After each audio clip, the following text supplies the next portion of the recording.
Ja, ich trinke auch gerne Weißbier. Ja. Ich putz mich aus für mein erstes Rendezvous und die Toilette. Das eine Mal im Maibaumstüberl? Hey, kann ich dir was fragen? Hast du eigentlich irgendwelche Maibaumgeschichten? Oder wie?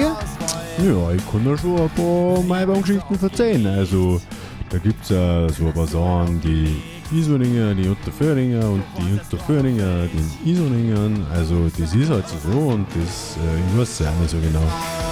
Auf jeden Fall haben die anderen den geklaut. Das ist ja krass. Magst du von mir auch Maibaumgeschichte hören? Von mir? Ja. Aber es ist schon recht willig, gell? Ja, dann verzeih's mir. Bin ich neugierig.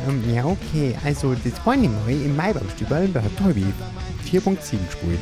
Und der Bene hat Gitarre gespielt und er hat ein Solo gespielt und das war nicht so gut, aber der Tobi hat auch gespielt, der hat Gitarre gespielt und Der Stefan hat Bass gespielt und der Florian hat Schlagzeug gespielt. Ja, ist schon klar, wie immer halt.